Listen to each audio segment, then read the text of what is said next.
ಹೇ ಶ್ರೀನಿವಾಸ, ಗುರೋ ರಾಘವೇಂದ್ರ, ನನ್ನ ಆತ್ಮೀಯ ಅಧ್ಯಾತ್ಮ ಬಂಧುಗಳಾದ ಎಲ್ಲ ದಾಸಾಹಿತ್ಯಾಭಿಮಾನಿಗಳಿಗೆ ಅನಂತ ಶಿರಸಾಷ್ಟಾಂಗ ಪ್ರಣಾಮಗಳು. ನಿನ್ನೆ 12 ದಳದ ಕಮಲದ ಬಗ್ಗೆ ಚಿಂತನೆ ಮಾಡಿದ್ವಿ. ಸೊ ಇಲ್ಲಿಗೆ ಎಷ್ಟಾಯಿತು ನಮಗೆ ಲೆಕ್ಕ? 12ನೇದು ಅಂತಂದರೆ ಇದು 7ನೇದು, 7ನೇ ಭಾಗ ಆಗ್ತದೆ. ಮಧ್ಯದಲ್ಲಿ ಘೃಣಿ, ಅದು ಮೊದಲನೇ ಭಾಗ. ತ್ರಿಕೋಣ 2ನೇ ಭಾಗ. ಸೂರ್ಯ ಚಂದ್ರ ಅಗ್ನಿಗಳಿರ್ತಕ್ಕಂಥದ್ದು 3ನೇ ಭಾಗ. ರಾಶಿ ಚಕ್ರ ಇರತಕ್ಕಂಥದ್ದು 4ನೇ ಭಾಗ. ಷಡಕ್ಷರ ಮಂತ್ರ, ವಿಷ್ಣು ಷಡಕ್ಷರ ಮಂತ್ರದಿಂದ ಇರತಕ್ಕಂಥ ಅಷ್ಟಕೋಣಗಳಿಂದ ಕೂಡಿಕೊಂಡಿರ್ತಕ್ಕಂಥದ್ದು 5ನೇ ಭಾಗ. ಆಮೇಲೆ ಅಷ್ಟಾಕ್ಷರ ಮಂತ್ರದಿಂದ ಓಂ ನಮೋ ನಾರಾಯಣಾಯ ಎಂಬ ಅಷ್ಟಾಕ್ಷರ ಮಂತ್ರದಿಂದ ಕೂಡಿಕೊಂಡಿರ್ತಕ್ಕಂಥದ್ದು 6ನೇ ಭಾಗ. ಆ ನಂತರದಲ್ಲಿ ಈಗ ಮುಂದೆ ದ್ವಾದಶ ಓಂ ನಮೋ ಭಗವತೆ ವಾಸುದೇವಾಯ ಅಂತಕ್ಕಂಥ ಮಹಾಮಂತ್ರದಿಂದ ಕೂಡಿಕೊಂಡಿರ್ತಕ್ಕಂಥ ಭಾಗ 12 ದಳಗಳಿಂದ ಕೂಡಿಕೊಂಡಿರ್ತಕ್ಕಂಥದ್ದು 7ನೇ ಭಾಗ. ಅದೆಲ್ಲ ವಿವರಣೆ ಮಾಡಿದ್ದೀವಿ. ಆದರೆ ಈ 7ನೇ ಭಾಗ ಏನದಲ್ಲ, ದ್ವಾದಶ ದಳಾತ್ಮಕವಾದದ್ದು, 12 ದಳಗಳು. ಓಂ ನಮೋ ಭಗವತೆ ವಾಸುದೇವಾಯ ಅಂತಕ್ಕಂಥ ಮಹಾಮಂತ್ರದಿಂದ ಕೂಡಿಕೊಂಡಿರ್ತಕ್ಕಂಥದ್ದು. ಕೇಶವಾದಿ ದಾಮೋದರ ಪರ್ಯಂತ ಇರತಕ್ಕಂಥ ಕೇಶವಾದಿ 12 ರೂಪಗಳಿಂದ ಕೂಡಿಕೊಂಡಿರ್ತಕ್ಕಂಥದ್ದು.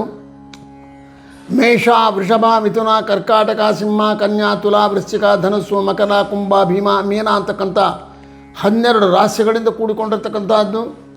ಇದರ ಮೇಲೆ ಈ ದಳಗಳ ಮಧ್ಯದಲ್ಲಿ 12 ದಳಗಳ ಮಧ್ಯದಲ್ಲಿರ್ತಕ್ಕಂಥ ಖಾಲಿ ಜಾಗ ಏನದಲ್ಲ, ಅಲ್ಲಿ ಏನು ಬರಿ ಅಂತ ಹೇಳ್ತಾರೆ ಅಂದರೆ ಯೋಗಗಳನ್ನು ಬರಿ ಅಂತಾರೆ. ನಕ್ಷತ್ರಗಳು ಯಾವ ರೀತಿ 27 ಅದೇ ಪ್ರಕಾರ ಯೋಗಗಳು ಕೂಡ 27. ನಕ್ಷತ್ರಗಳು ಒಂದೊಂದು ನಕ್ಷತ್ರಕ್ಕೆ 4 ಪಾದ ಇದ್ದಂತೆ ಈ ಯೋಗಗಳಿಗೂ ಕೂಡ 4 ಪಾದಗಳಿರ್ತವೆ. ಒಂದೊಂದು ಯೋಗಕ್ಕೆ 4 ಪಾದ. ಸೊ ವಿಷ್ಕಂಭ, ಪ್ರೀತಿ, ಆಯುಷ್ಮಾನ್, ಈ ರೀತಿಯಾಗಿರ್ತಕ್ಕಂಥ ಯೋಗಗಳು 27 ಯೋಗಗಳು. ಒಂದೊಂದು ಯೋಗಕ್ಕೆ ಕೂಡ 4 ಪಾದ ಅಂದರೆ 27 ಯೋಗಗಳಿಗೆ 108 ಪಾದಗಳಾಗ್ತವೆ. ಈ 108 ಪಾದಗಳಿಂದ ಕೂಡಿದ ಈ ಯೋಗಗಳನ್ನು 12 ದಳಗಳಿಗೆ ಹಂಚಬೇಕು. 12 ದಳಗಳಿಗೆ ಹಂಚಬೇಕು ಅಂತಂದರೆ ಹೇಗೆ ಹಂಚಬೇಕು? ಸ್ಪಷ್ಟ ನಮಗೆ ಗೊತ್ತದೆ. ಒಂದೇ ಪದ್ಧತಿಯಲ್ಲಿ ವಿಷ್ಕಂಭ ಎಂಬುದು 1ನೇ ಯೋಗ, ಪ್ರೀತಿ ಎಂಬುದು 2ನೇ ಯೋಗ, ಆಯುಷ್ಮಾನ್ ಎಂಬುದು 3ನೇ ಯೋಗ. ಇದರಲ್ಲಿ ವಿಷ್ಕಂಭದಲ್ಲಿ 4 ಪಾದಗಳು, ಆದರೆ ವಿಷ್ಕಂಭ ಎಂಬ ಯೋಗ ಪೂರ್ಣ ಹಾಕಬೇಕು. ಪ್ರೀತಿ ಅಂತಕ್ಕಂಥ ಯೋಗವನ್ನು 4 ಪಾದಗಳಿಂದ ಪೂರ್ಣ ಹಾಕಬೇಕು. ಆಯುಷ್ಮಾನ್ ಅಂತಕ್ಕಂಥ ಯೋಗದಲ್ಲಿ 1 ಪಾದವನ್ನು ಮಾತ್ರ ತಗೋಬೇಕು. ಅಂದರೆ 4, 4, 1, 9 ಪಾದಗಳಿಂದ ಕೂಡಿದ್ದು 1 ಭಾಗ. ಇದರಂತೆ 12 ಭಾಗ ಮಾಡಿದಾಗ ಸರಿಗೆ 12 ಅಂತ 108, ಮತ್ತು ಯಥಾ ಪ್ರಕಾರ 108 ಆಗ್ತದೆ.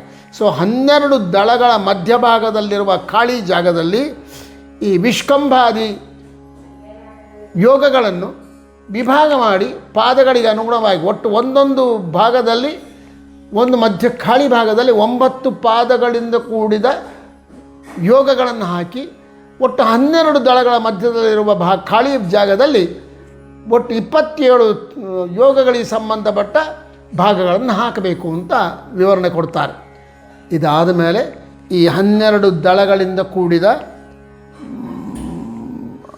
ವಲಯ, ಇದು 7ನೇ ವಲಯ ಆಗ್ತದೆ. ಇದರ ಮೇಲೆ ಏನು ಮಾಡು ಅಂತಂತಾರೆ ಮಹಾನುಭಾವರಾಗಿರ್ತಕ್ಕಂಥದ್ದು. 12 ದಳ ಕಮಲದ ಮೇಲೆ 12 ಪತ್ರದ ಕಮಲ ಬರದು ಸಾಧಿಸು ಒಂದೊಂದು ದಳದ ಮಧ್ಯದಲ್ಲಿ ವಿನೋದ 24 ವರ್ಣಗಳು. ವೇದ ಮಾತಾ ಮಂತ್ರ ಇದೆಯನ್ನು ಕೇಶವ ಮಾಧವಾದಿ ವರ್ಣಮೂರ್ತಿಗಳ ಪಾದವೇ ಸ್ಮರಿಸುತ್ತ ಮತ್ತೆ ಸೂರ್ಯನ ಗಮನ ಭೇದದಿಂದಲಿ ತಿಳಿ ನವವೀಥಿಯ 5 ಒಂದೊಂದು ಕಡೆ 3ರ ಪ್ರಕಾರ. ಆದಾವಿಲ್ಲಿಗೆ ತಾರೆ 27 5 ರಾಶಿಗಳು ಹಂಚಿ ಹಾಕಲಾಗಿ ಪಾದಾರ್ಧ ತ್ರಿಪಾದವಾಹುದು. ಪಾದತ್ರಿಮಂತ್ರ ತತ್ಸವಿತುರ್ವರೆಣ್ಯಂ ಭರ್ಗೋ ದೇವಸ್ಯ ಧೀಮಹಿ ಧಿಯೋ ಯೋ ನ ಪ್ರಚೋದಯಾತ್ ಆದಿಮೂರುತಿ ನಮ್ಮ ವಿಜಯ ವಿಠಲನ ಶ್ರೀಪಾದವ ನೆರನಂಬು ಓಂಕಾರ ನುಡಿಯುತ್ತ. ಇದು 24 ದಳಗಳಿಂದ ಕೂಡಿದ ವೃತ್ತ. ಇದು 12 ದಳಗಳಿಂದ ಕೂಡಿದ ವೃತ್ತದ ಮೇಲೆ ಮತ್ತೊಂದು ವೃತ್ತ ಬರಿ. ಆ ವೃತ್ತ ಅಂದರೆ ಕಂಕಣ ಬರಿ. ಆ ಕಂಕಣದಲ್ಲಿ ಏನು ಮಾಡಬೇಕು ಸ್ವಾಮಿ? 24 ದಳಗಳನ್ನು ಬರಿ. ಕಮಲದ ದಳಗಳನ್ನು 24 ಬರಿ ಅಂತಂದರು. ಸರಿ, 24 ದಳಗಳಲ್ಲಿ ಏನು ಮಾಡಬೇಕು? 24 ಅಕ್ಷರಗಳನ್ನು ಹಾಕು. 24 ಅಕ್ಷರಗಳಿಂದ ಕೂಡಿದ ಮಂತ್ರ ಯಾವುದು? ವೇದ ಮಾತಾ ಅತ್ಯಂತ ಶ್ರೇಷ್ಠವಾಗಿರತಕ್ಕಂಥ ಗಾಯತ್ರಿ ಮಂತ್ರ. ಈ ಇದರಲ್ಲಿ ಇಲ್ಲಿ ಕೂಡ ಅಷ್ಟೇ. ಗಾಯತ್ರಿ ಮಂತ್ರ ಏನದಲ್ಲ, ಗಾಯತ್ರಿ ಮಂತ್ರದಲ್ಲಿ ಸಾಮಾನ್ಯವಾಗಿ ಲೆಕ್ಕ ಹಾಕಿದರೆ 23 ಆಗ್ತವೆ. ಆದರೆ ಹೇಗೆ ಶ್ರೀ ವಿಷ್ಣವೇ ನಮಃ ಎಂಬುದನ್ನು ವಿಷಣವೇ ಷಣ ಅಂತ ಮಾಡಿದೆವೋ, ಹಾಗೆ ಇಲ್ಲಿ ತತ್ ಸವಿತರು ವರೇಣ್ಯಂ, ಣ್ಯಂ ಅದಲ್ಲ ಣಿಯಂ ಅಂತ ಮಾಡಬೇಕಲ್ಲಿ.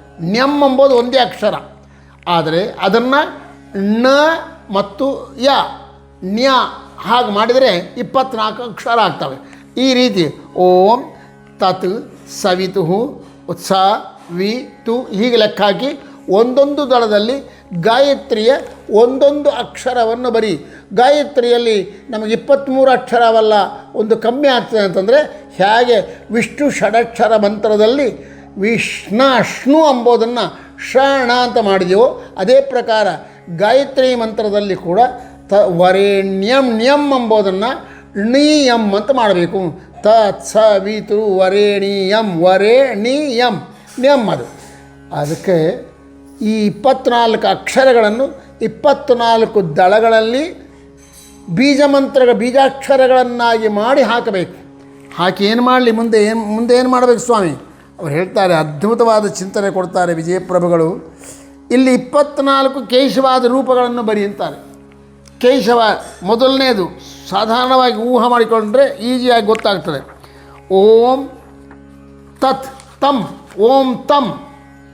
ಅದ್ರ ಕೆಳಗಡೆ ಶ್ರೀಪತಿ ಕೇಶವಾಯ ನಮಃ ಅಂದರೆ ಕೇಶವನ ಪತ್ನಿ ಶ್ರೀಪತಿ. ಶ್ರೀಪತಿ ಕೇಶವ, ಶ್ರೀ ಅಂತಕ್ಕಂಥ ರೂಪ ಲಕ್ಷ್ಮೀ ರೂಪ ಕೇಶವನಾಮಕ ಪರಮಾತ್ಮನಿಗೆ ಪತ್ನಿ. ಸೊ ಶ್ರೀ ಕೇಶವ ಅಂದರೆ ಶ್ರೀಪತಿ ಕೇಶವಾಯ ನಮಃ ಅಂತ ಬರಿಬೇಕು. ಇದೆಲ್ಲ ಬರೆದು ಆದಮೇಲೆ ಒಂದೊಂದು ದಳದಲ್ಲಿ ಗಾಯತ್ರಿಯ ಒಂದೊಂದು ಅಕ್ಷರ, ಅದನ್ನು ಬೀಜಾಕ್ಷರವನ್ನಾಗಿ ಮಾಡಿ ಬರೆದು, ಆದರೆ ಕೆಳಗಡೆ ಅದಕ್ಕೆ ನಿಯಾಮಕ ರೂಪ ಯಾವುದು ಅಂದರೆ ಕೇಶವಾದಿ ರೂಪಗಳು 24 ರೂಪಗಳು. ಎರಡನೇ ದಳದಲ್ಲಿ ತತ್ ಸ ಸಂ ಸಂ, ಎರಡನೇ ಅಕ್ಷರ ಸಂ ಆಗ್ತದೆ. ತತ್ ಸ ಸಂ, ಓಂ ಸಂ ಅಂತ ಬರೀಬೇಕು. ಅದ್ರ ಕೆಳಗೆ ಲಕ್ಷ್ಮೀಪತಿ ನಾರಾಯಣನ ಪತ್ನಿ ಯಾರು ಅಂದರೆ ಲಕ್ಷ್ಮೀದೇವಿ. ಆ ಲಕ್ಷ್ಮೀ ಸಹಿತವಾಗಿರ್ತಕ್ಕಂಥ ನಾರಾಯಣ ರೂಪವನ್ನು ಚಿಂತನೆ ಮಾಡಬೇಕು. ಮೂರನೇ ದಳ ಅದರಲ್ಲಿ ತತ್ ಸ ವಿ ಅದನ್ನು ಬೀಜಾಕ್ಷರ ಮಾಡಿದರೆ ವಿಮ್ ಆಗ್ತದೆ. ಓಂ ವಿಮ್ ಅಂತ ಬರೀಬೇಕು. ಬರೆದು ಅದ್ರ ಕೆಳಗೆ ಕಮಲಾಪತಿ ಮಾಧವ. ಅಂದರೆ ಮಾಧವ ನಾಮಕ ಪರಮಾತ್ಮನ ಹೆಂಡತಿ ಯಾರು ಅಂದರೆ ಕಮಲೆ. ಆ ಕಮಲೆಯಿಂದ ಸಹಿತರಾಗಿರ್ತಕ್ಕಂಥ ಮಾಧವನನ್ನು ಸ್ಮರಣೆ ಮಾಡಬೇಕು. ಅದೇ ಪ್ರಕಾರ ನಾಲ್ಕನೆಯದು ಓಂ ತುಂ ತ ಸ ವಿ ತು ಅಂತದ ಮೂರನೇ ಅಕ್ಷರ. ನಾಲ್ಕನೇ ಅಕ್ಷರ ತುಮ್ ಅಂತ ಓಂ ತುಮ್ ಅಂತ ಮಾಡಬೇಕು. ಮಾಡಿ ಅದ್ರ ಕೆಳಗೆ ಗೋವಿಂದನನ್ನು ಬರೀಬೇಕು. ಗೋವಿಂದನ ಪತ್ನಿ ಯಾರು ಅಂತಂದ್ರಾಗ ಪದ್ಮಾವತಿ ಅಂತ. ಪದ್ಮಾವತಿ ಪತಿಯಾಗಿರ್ತಕ್ಕಂಥ ಪದ್ಮಾಪತಿಯಾಗಿರ್ತಕ್ಕಂಥ ಗೋವಿಂದಾಯ ನಮಃ ಅಂತ ಬರಿಬೇಕು. ಈ ರೀತಿ 24 ದಳಗಳಲ್ಲಿ 24 ಗಾಯತ್ರಿಯ ಅಕ್ಷರಗಳನ್ನು ಬರೆದು ಅದರ ಕೆಳಗಡೆ ಆ ಅಕ್ಷರಗಳಿಗೆ ನಿಯಾಮಕನಾಗಿರ್ತಕ್ಕಂಥ ಕೇಶವಾದಿ 24 ರೂಪಗಳನ್ನು ಬರಿಬೇಕು ಅಂತ ಹೇಳ್ತಾರೆ. ಇದೆಲ್ಲ ಆದಮೇಲೆ ಮತ್ತೊಂದು ವಿಚಿತ್ರವಾದ ಸಂಗತಿ, ಇದರಲ್ಲಿ ಮತ್ತೊಮ್ಮೆ ಕಾಲವನ್ನು ಸ್ಮರಣೆ ಮಾಡ್ತಾರೆ. ಅದೇನು ಮಾಡಬೇಕು? ಮತ್ತು ಯಥಾ ಪ್ರಕಾರ ಮೇಷಾದಿ ರಾಶಿಗಳನ್ನು ಬರಿ ಅಂತಾರೆ ಅದರ ಮೇಲೆ. ಅಂದರೆ ಅದೇ ದಳದಲ್ಲೇ, ಅಂದರೆ ದಳದಲ್ಲಿ ಬರಿಬೇಕಾ, ದಳದ ಮಧ್ಯಭಾಗದಲ್ಲಿ ಬರಿಬೇಕಾ, ಒಂದೊಂದು ಖಾಲಿ ಜಾಗದ ಇಲ್ಲ, ಸ್ವಲ್ಪ ದಳಗಳನ್ನು ಕೆಳಗೆ ಬರೆದು ಅದರ ಮೇಲೆ ಇದು ಆ ಫೋಟೋ ಹೀಗದ ನೋಡ್ರಿ, ಸ್ಪಷ್ಟವಾಗಿ ನೋಡ್ಲಿಕ್ಕೆ ಪ್ರಯತ್ನ ಮಾಡಿರಿ ಆ ಕಮಲ ಹೇಗದ ಅಂಥೇಳಿ. ಇದನ್ನು ನೀವು ನಿಮ್ಮ ಇದರಲ್ಲಿ ಕ್ಯಾಸೆಟ್ನಲ್ಲಿ ನೋಡುವಾಗ, ನಿಮ್ಮ ಇದರಲ್ಲಿ ಸೆಲ್ ಫೋನ್ನಲ್ಲಿ ನೋಡುವಾಗ ಅದನ್ನು ದೊಡ್ಡದು ಮಾಡ್ಬೋದು. ನೀವು ಬೆರಳಿಂದ ಅಗಲ ಮಾಡಿದರೆ ದೊಡ್ಡದಾಗ್ತದೆ, ದೊಡ್ಡದಾಗ್ತದೆ, ಬೇಕಾದಷ್ಟು ಆಗ್ತದೆ. ಅಕ್ಷರಗಳು ಒಂದೊಂದು ಕೂಡ ಸ್ಪಷ್ಟವಾಗಿ ಕಾಣಿಸ್ಲಿಕ್ಕೆ ಅವಕಾಶ ಸಿಗುತ್ತದೆ. ಆದ ಕಾರಣ ಇದನ್ನು ಇಷ್ಟೇ ಇಟ್ಕೋಬೇಡಿ, ಇಷ್ಟೇ ಆದ ಇದನ್ನು ಏನು ಮಾಡಲಿ ಕಾಣಿಸ್ದಲ್ಲ ಅಮ್ಮ ಅಂದ್ಕೋಬೇಕಾಗಿಲ್ಲ. ನಿಮ್ಮ ಸೆಲ್ ಫೋನ್ನಲ್ಲಿ ಈ ಫೋಟೋ ಬಂದಾಗ ಅದನ್ನು ಎಕ್ಸ್ಟ್ರಾ ಮಾಡ್ಬೋದು, ಅಂದರೆ ಹೆಚ್ಚು ದೊಡ್ಡದು ಮಾಡ್ಬೋದು. ಬೆರಳಿನಿಂದ ಹೀಗೆ ಅಂದುಬಿಟ್ರೆ ಅದು ದೊಡ್ಡದಾಗ್ತದೆ. ಆಗ ನಿಮಗೆ ಪ್ರತಿಯೊಂದು ಅಕ್ಷರ ಸ್ಪಷ್ಟವಾಗಿ ಕಾಣಿಸ್ತಾರೆ. ಸೊ ಇದರಲ್ಲಿ ಏನು ಮಾಡ್ಬೋದು, 24 ದಳಗಳನ್ನು ಬರೀ. 24 ದಳಗಳಲ್ಲಿ ಗಾಯತ್ರಿಗೆ ಸಂಬಂಧಪಟ್ಟ 24 ಅಕ್ಷರಗಳನ್ನು ಬೀಜಾಕ್ಷರಗಳನ್ನಾಗಿ ಓಂಕಾರ ಸಹಿತವಾಗಿ ಬರೀ. ಪ್ರತಿಯೊಂದು ಓಂಕಾರ ಇಲ್ಲದೆ ಬರಿಬೇಡ. ಓಂ ತಂ, ಓಂ ಸಂ ಹಿಂಗೆ ಬರಿಬೇಕು. ಬರೆದು ಅದರ ಕೆಳಗಡೆ ಆ ಅಕ್ಷರಗಳಿಗೆ ನಿಯಾಮಕನಾಗಿರತಕ್ಕಂಥ ಭಗವಂತನ ರೂಪ ಬರೀಬೇಕು. ಯಾವುದು ಆ ನಿಯಾಮಕ ಭಗವಂತ ರೂಪಗಳು ಅಂದರೆ ಕೇಶವಾದಿ 24 ರೂಪಗಳು. ಗಾಯತ್ರಿಯಲ್ಲಿರುವ ಅಕ್ಷರಗಳು 24, ಅವುಗಳಿಗೆ ಸರಿಯಾಗಿ ಕ್ರಮವಾಗಿ 24 ಕೇಶವಾದಿ ರೂಪಗಳು ನಿಯಾಮಕ ರೂಪಗಳು. ಅವುಗಳನ್ನು ಬರಿ ಅಂತಂದರು. ಅದಾದ ಮೇಲೆ ಮೇಲ್ಭಾಗದಲ್ಲಿ ಅದಕ್ಕೆ ತೋರಿಸಿನಿ, ಫೋಟೋ ತೋರಿಸಿದಾಗ ನಿಮಗೆ ಹೇಳಿಸ್ಪಟ್ಟ. ಇಲ್ಲಿ ಅದು ನೋಡಿರಿ, ಮೇಲೆ ಈ ದಳಗಳು ಕೆಳ ಬಂದಾವೆ. ಆ ದಳದ ಮೇಲೆ ಖಾಲಿ ಪ್ಲೇಸ್, ಅದು ಸ್ವಲ್ಪ ಗ್ಯಾಪ್ ಕೊಟ್ಕೋಬೇಕು. ಅಂದರೆ ಪೂರ್ಣ ವಲಯಕ್ಕೆ ಅಂಟಿಸಿ ದಳಗಳನ್ನು ಬರಿಬಾರ್ದು. ಅದಕ್ಕೆ ಮೇಲೆ ಒಂದು ಸ್ವಲ್ಪ ಸ್ಪೇಸ್ ಕೊಟ್ಟು ಆ ಸ್ಪೇಸಿನಲ್ಲಿ 12 ರಾಶಿಗಳನ್ನು ಬರಿಬೇಕು. 12 ರಾಶಿಗಳನ್ನು ಮತ್ತು ಯಥಾ ಪ್ರಕಾರ ನಕ್ಷತ್ರಗಳಿಗೆ ಅನುಗುಣವಾಗಿ ವಿಭಾಗ ಮಾಡಬೇಕು. ಇಷ್ಟು ಮುಂಚೆ ಮಾಡಿವೆಲ್ಲ ಮಾಡಿ ರಥವೀಧಿ, ಗಜವೀಥಿ, ಅಚವೀಥಿ ಅಂತ 3 ಭಾಗ ಮಾಡಬೇಕು. ಈ ರಥವೀಧಿ, ಗಜವೀಧಿ, ರಥವೀಧಿ ಇರೋದಲ್ಲ, ಅಜವೀಧಿ, ಇವು ಮತ್ತೆ 3 ಭಾಗ ಆಗ್ತವೆ. ಅದು ಹೇಗೆ, ಅದರ ಬಗ್ಗೆ ವಿವರಣೆ ಏನು ಅದೆಲ್ಲ ಮತ್ತೆ ವಿಸ್ತಾರವಾಗಿ ನಂತರದಲ್ಲಿ ನೋಡೋಕ್ಕೆ ಪ್ರಯತ್ನ ಮಾಡೋಣ. ಉದಾಹರಣೆಗೆ ನಾನು ಹೇಳಬೇಕಾದ್ರೆ ರಥವೀಧಿ ಅಂತದ ಮೇಷದಲ್ಲಿ ಅಶ್ವಿನಿ, ಭರಣಿ, ಕೃತ್ತಿಕಾ ಅಂತ 3 ನಕ್ಷತ್ರಗಳು ಬರ್ತವೆ. ಅಶ್ವಿನಿಯ ಪಾದಗಳು 4 ಅಲ್ಲಿರ್ತವೆ. ಆಮೇಲೆ ಭರಣಿ ಅದರದ್ದು 4 ಪಾದಗಳಿರ್ತವೆ. ಕೃತ್ತಿಕಾ ಎಂಬುದೇನದಲ್ಲ, ಅದರಲ್ಲಿ 1 ಪಾದ ಇರ್ತದೆ. ಸೊ 9 ಪಾದಗಳಿಂದ ಕೂಡಿದ ಮೇಷರಾಶಿ ಬರಿ. ಇದು ಎಲ್ಲಿರ್ತದೆ, ಈ ಮೇಷರಾಶಿಯಲ್ಲಿ ಯಾವ ಬೀದಿ ಇರ್ತದೆ, ಇಷ್ಟು ನಿನ್ನೆ ನೋಡಿವಿ ನಾವು. ವೃಷ ಅಂದರೆ ಮಿಥುನ, ಇದು ರಥವೀಧಿ ಇರ್ತದೆ. ಈ ರಥವೀಧಿ 2 ಭಾಗವಾಗಿದೆ, ವೃಷಭ ವೀಥಿ, ಗೋವೀಥಿ ಅಂತ ಹೇಳಿ. ಈ ಆ ವೀಥಿಗಳನ್ನು ಬರಿಬೇಕು, ಅದರಲ್ಲಿ ಬರಿಬೇಕಮ್ಮ. ರಥವೀಥಿ ಅಂತ ಬರೆದು ಅದರಲ್ಲಿ ವೃಷಭ ವೀಥಿ ಮತ್ತು ಗೋವೀಥಿ ಅಂತ ಹೇಳಿ. ಅದಾದಮೇಲೆ ನಾಗವೀಥಿ, ಗಜವೀಥಿ ಎರಡನೇದು. ಅದರಲ್ಲಿ 5 ರಾಶಿಗಳು ಬರ್ತಾವೆ ನಮಗೆ. ವೃಷಭ, ಮಿಥುನ, ಕರ್ಕಾಟಕ, ಸಿಂಹ, ಕನ್ಯಾ ಅಂತಕ್ಕಂಥ 5 ರಾಶಿಗಳು ಬರ್ತಾವೆ. 5 ರಾಶಿಗಳಿಗೆ 9 ಪಾದದಂತೆ ನಕ್ಷತ್ರಗಳು ವಿಭಾಗವಾಗ್ತವೆ. ಅದಕ್ಕೆ ಗಜವೀಥಿ ಅಲ್ಲ, ಆ ಗಜವೀಥಿ ಮತ್ತೆ 4 ಭಾಗವಾಗಿದೆ. ಹಾಗೆ ನಾಗವೀಥಿ, ಗಜವೀಥಿ, ಐರಾವತ ವೀಥಿ. ಏನ್ರಿ ಇದು ನಮ್ಗೆ ಅರ್ಥ ಆಗ್ತಾ ಇಲ್ಲ. ಗಜವೀಥಿ ಅಂತಂದ್ರಿ, ಗಜವೀಥಿ ಅಂತಂದು ಮತ್ತೆ ನಾಗವೀಥಿ ಅಂದ್ರಿ. ಅದು 3 ಭಾಗ ಅಂದರೆ 3 ಹೆಸರಿಂದ ಇರ್ತದೆ. ಅದು ನಾಗವೀಥಿ, ನಾಗ ಅಂದ್ರೆ ಆನಿನೇ, ಗಜ ಅಂದರೂ ಆನಿನೇ, ಮತ್ತು ಗಜ ಅಂದರೂ ಒಂದೇ ಆಯಿತು. ಮತ್ತು ಐರಾವತ ವೀಥಿ, ಜಾರದ್ಗವ ವೀಥಿ. ಇದು ಯಾಕೆ ಇದು ಸಾರಿ ಅದು ಯಾಕೆ 3 ಭಾಗ ಯಾಕಂದರೆ ಏನಿಲ್ಲ, ಆ ಭಾಗಗಳ ನಕ್ಷತ್ರಗಳ ಭಾಗ ಏನದಲ್ಲ, ಆ ನಕ್ಷತ್ರಗಳಿಗೆ ಭಾಗಕ್ಕೆ ತಕ್ಕಂತೆ 5 ರಾಶಿಗಳು, 5 ರಾಶಿಯಲ್ಲಿ ಒಂದೊಂದರಲ್ಲಿ 9 ಪಾದಗಳಿಂದ ಕೂಡಿದ ನಕ್ಷತ್ರಗಳು ಬರ್ತಾವಲ್ಲ, ಆ ನಕ್ಷತ್ರಗಳ ವಿಭಾಗಕ್ಕೆ ಅನುಗುಣವಾಗಿ ನಮಗೆ ಒಂದೇ ಗಜವೀಥಿ ಎಂಬುದನ್ನೇ ನಾಗವೀಥಿ ಅಂತ ಮಾಡಿದರು, ಗಜವೀಥಿ ಅಂತ ಮಾಡಿದರು, ಐರಾವತ ವೀಥಿ ಅಂತ ಮಾಡಿದರು. ಮತ್ತೇನಿಲ್ಲ. ಅದೇ ಪ್ರಕಾರ ರಥವೀಧಿ ಅದಲ್ಲ, ರಥವೀಧಿ ಏನು ಮಾಡಿದರು, ವೃಷಭ ವೀಥಿ ಅಂತ ಮಾಡಿದರು, ಗೋವೀಥಿ ಅಂತ ಮಾಡಿದರು. ಅದೇ ಪ್ರಕಾರ ರಥವೀಧಿ ಮತ್ತೊಂದದ, ಅದೆಲ್ಲಿ ಬರ್ತದೆ, ತುಲಾರಾಶಿಯಲ್ಲಿ ಬರ್ತದೆ. ಆ ತುಲಾರಾಶಿಯಲ್ಲಿ ಬರುವ ರಥವೀಧಿಗೆ ಹೆಸರೇನಿಟ್ಟಿದ್ದಾರೆ ಅಂದರೆ ಜಾರದ್ಯುಗವ ವೀಥಿ ಅಂತ ಕರೀತಾರೆ. ಅದನ್ನು ನಾವು ಅಭ್ಯಾಸ ಮಾಡಬೇಕು. ಅದನ್ನು ಬರೀ ಯಾಕೆ ಇದರದ್ದು ಚಿಂತನೆ ಏನು ಬೇಕಾಗಿಲ್ಲ. ಅದಾದ ನಂತರೇ ಅಜವೀಥಿ. ಆ ಅಜವೀಥಿ ಮತ್ತು 5 ರಾಶಿಗಳಿಂದ ವಿಭಕ್ತವಾಗಿರ್ತದೆ. ಆ 5 ರಾಶಿಗಳು ಯಾವ ಗೊತ್ತದೆ, ತುಲಾ ಆದಮೇಲೆ ವೃಶ್ಚಿಕ ರಾಶಿ, ವೃಶ್ಚಿಕ, ಧನಸ್ಸು, ಮಕರ, ಕುಂಭ, ಮೀನ ಅಂತಕ್ಕಂಥ 5 ರಾಶಿಗಳಿಂದ ವಿಭಕ್ತವಾಗಿರ್ತದೆ. ಇದು ಮತ್ತೆ 9 ಪಾದಗಳಿಂದ ಕೂಡಿದ ನಕ್ಷತ್ರಗಳಿಂದ ವಿಭಕ್ತವಾಗಿರ್ತಾನೆ. ಈ ಇದರಲ್ಲಿ ಅಜವೀಥಿ ಮತ್ತು ಜಾರದ್ಗವ ವೀಥಿ, ವೈಶ್ವಾನರ ವೀಥಿ ಅಂತ ಇದು 3 ಭಾಗವಾಗಿರ್ತದೆ. ಈ ರೀತಿಯಾಗಿ ಚಿಂತನೆಯನ್ನು ವಿಜಯರಾಯರು ಮಾಡಿ ಇಲ್ಲಿ ಒಂದು ಒಟ್ಟಿನ ಮೇಲೆ ಇಷ್ಟೇ, ಈ 24 ದಳಗಳಿಂದ ಕೂಡಿದ ಕಮಲದಲ್ಲಿ ಅಂದರೆ ವೃತ್ತದಲ್ಲಿ ಮತ್ತೆ ಕಾಲವನ್ನು ಸ್ಮರಣೆ ಮಾಡಿದ್ದಾರೆ. ಬರೀ ಕಾಲವನ್ನು ಅದು ಇಷ್ಟಕ್ಕೆ ಮುಂಚೆ ಮಾಡ್ಯಾರಲ್ಲ, ಎಲ್ಲಿ ಮಾಡಿದರು? ವೇಷಾದಿ ರಾಶಿಗಳನ್ನು ಹೇಳಿದ ಮಾಡ್ಯಾರಲ್ಲ. 4ನೇ ಭಾಗದಲ್ಲಿ ಮೊದಲನೇದು ಘೃಣಿ, 2ನೇದು ತ್ರಿಕೋಣ, 3ನೇದು ಸೂರ್ಯ ಚಂದ್ರ ಅಗ್ನಿಗೆ ಸಂಬಂಧಪಟ್ಟದ್ದು ಭಾಗ, 4ನೇ ಭಾಗ ಯಾವುದು? ಮೇಷಾದಿ ರಾಶಿಗಳಿಂದ ಕೂಡಿದ್ದು ಅಂತ ಹೇಳಿರಲ್ಲ. ಅಲ್ಲಿ ರಾಶಿಗಳನ್ನ ಹೇಳಿ ನೀವು ಆಟೋಮೆಟಿಕ್ಕಾಗಿ ಕಾಲದ ಚಿಂತನೆ ಮಾಡಿರಲ್ಲ ಅಂದರೆ ಮತ್ತೆ ಇಲ್ಲಿ ಯಾಕೆ ಮಾಡಿದರೆ ಕಾಲ ನಮ್ಮನ್ನು ಬಿಟ್ಟಿರೋದಿಲ್ಲ, ನಾವು ಕಾಲವನ್ನು ಬಿಟ್ಟಿರಲ್ಲ. ಕಾಲದಿಂದ ಅತೀತನಾದವನು ಒಬ್ಬನು ಭಗವಂತ ಒಬ್ಬನೇ. ಎಲ್ಲ ಸಮಸ್ತ ಚೇತನ ಪ್ರಪಂಚ, ಸಮಸ್ತ ಅಚೇತನ ಪ್ರಪಂಚ ಕಾಲದಿಂದ ಬಂಧಿತವಾಗಿದ್ದು ಅವನೊಬ್ಬನೇ. ಕಾಲಾಂತರ್ಗತ, ಕಾಲ ನಿಯಾಮಕ, ಕಾಲಾತೀತ, ಕಾಲ ಪ್ರವರ್ತಕ, ಕಾಲೋತ್ಪಾದಕ, ಕಾಲಮೂರ್ತಿ ಆಗಿರೋನು ಅವನೊಬ್ಬನೇ ಹೊರತಾಗಿ ಕಾಲದಿಂದ ಅತೀತನಾಗಿ ಕಾಲಕ್ಕೆ ಸಿಗದೇ ಇರತಕ್ಕಂಥವ್ರು ಯಾರು ಅಂದರೆ, ಯಾಕಂದರೆ ಅವನು ಅನಾದಿಯಾಗಿರ್ತಾನೆ, ಅವನಿಗೆ ಕಾಲದ ಗಣನೆ ಲೆಕ್ಕ ಬರೋದಿಲ್ಲ. ಆದ ಕಾರಣ ಕಾಲಾತೀತ ಅವನೊಬ್ಬನು ಬಿಟ್ಬಿಟ್ರೆ ಎಲ್ಲರೂ ಕಾಲಕ್ಕೆ ಬಂಧಿತರಾದ ಕಾರಣ ಕಾಲವನ್ನು ಮೊದಲು 4ನೇ ಮಂಡಲದಲ್ಲಿ 4ನೇ ಭಾಗದಲ್ಲಿ ಕಾಲವನ್ನು ಸಂಕ್ಷೇಪವಾಗಿ ಹೇಳಿ ಮತ್ತೆ ಈ 8ನೇ ಭಾಗದಲ್ಲಿ ವಿಸ್ತಾರವಾಗಿ ಹೇಳ್ತಾರೆ ಕಾಲ.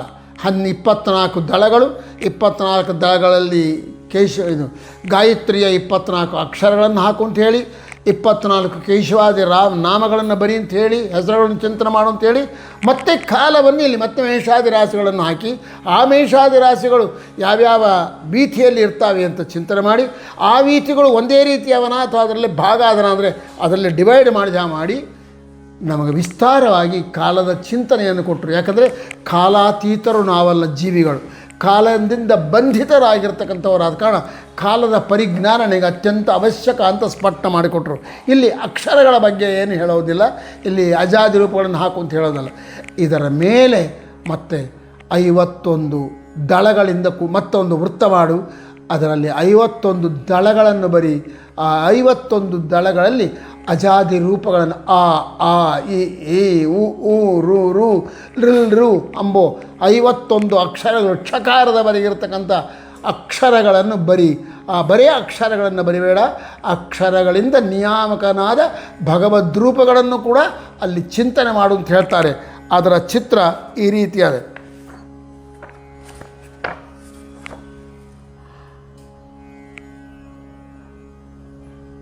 51 ದಳಗಳಿಂದ ಕೂಡಿರತಕ್ಕಂಥ ಅಜಾದಿ ರೂಪಗಳಿಂದ, ಅಜಾದಿ ಆ ಅಕಾರದಿಂದ ಹಿಡ್ಕೊಂಡು ಕ್ಷಕಾರದವರೆಗಿರತಕ್ಕಂಥ ಅಕ್ಷರಗಳಿಂದಲೂ ಆ ಅಕ್ಷರಗಳಿಂದ ಪ್ರತಿಪಾದ್ಯನಾಗಿರತಕ್ಕಂಥ 51 ಭಗವದ್ ರೂಪಗಳಿಂದ ಕೂಡಿಕೊಂಡಿರತಕ್ಕಂಥದ್ದು.